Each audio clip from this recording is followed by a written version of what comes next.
product I bought recently called Magic Minerals. It's by someone called Jerome Alexander, who is a makeup artist. I'll be honest, I don't really know who they are. I saw this product advertised on TV and I just thought it looked really interesting, so I'd really like to try it.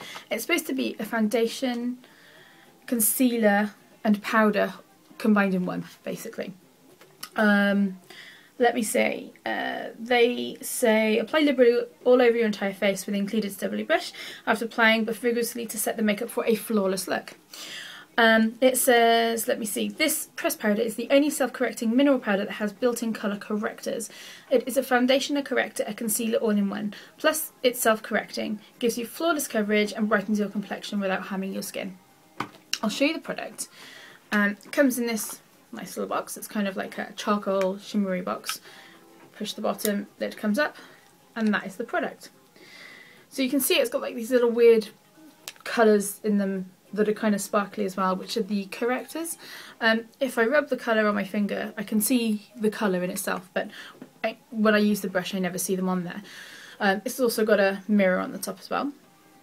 So what you do, it's quite good actually, you use the brush, you put the product on the brush and you kind of just buff it in. Like if I do it here, for example, I've got a bit of a breakout at the moment, I'll sort of put it on, maybe do it on my forehead because my forehead's a little bit shiny. Just sort of buff it on and it gives you this little like makeup pad, and what you do is you just kind of push sort of quite a lot. It says vigorously, like I'm not going to be too vigorous, but you kind of just push it all on, and it does really help cover up blemishes. I'll be honest, it's not a product I think I would particularly rebuy. It's interesting, I like it. I don't tend to wear a lot of powders. I have a Chanel pressed powder which I really like, and if you've watched any of my previous videos you know I am a complete sucker for Chanel, and I really do love it and I'm completely biased with it as well. But this product, you know, it's good. It covers breakouts really well. It's there's no real scent to it or anything like that, but what I don't like about powders is they do tend to come off when you touch them, like that did then.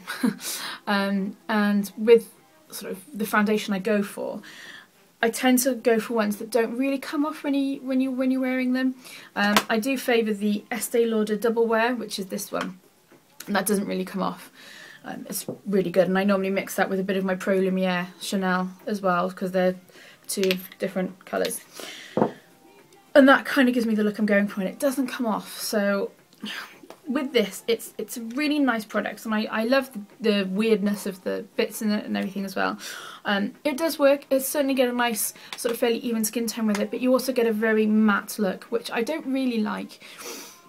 I like to be matte in certain places, like my nose and up here, sort of I suppose the T-zone, but I do kind of prefer maybe a more silky look. I don't like to be shiny, but I you know, I like to look like I've got normal skin as opposed to looking completely matte, which is more unusual.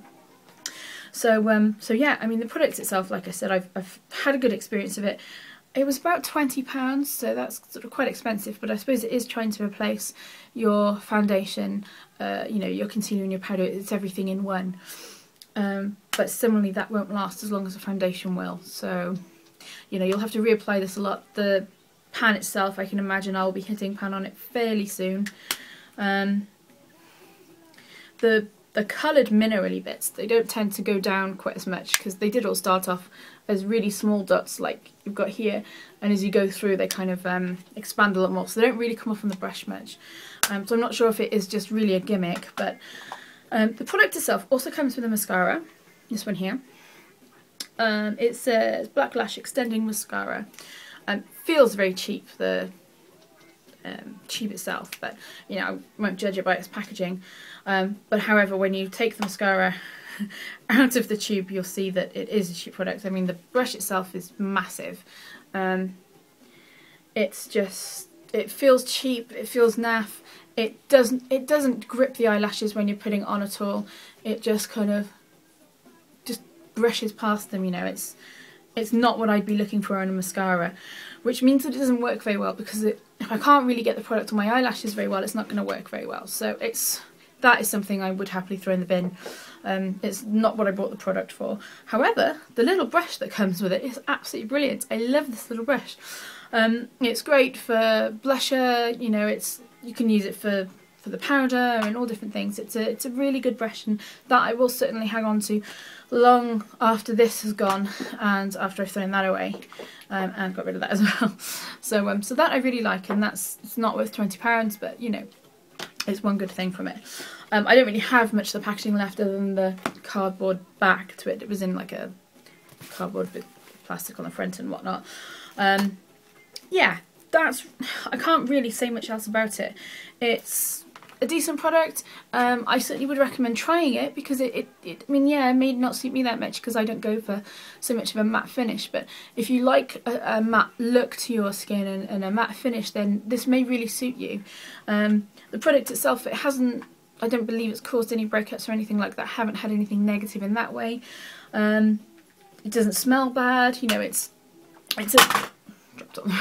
a decent product, but yeah, I would give it a try. Maybe if your friend's got it, try theirs and see how you get on first, and if you like it, then maybe have a look at purchasing it yourself.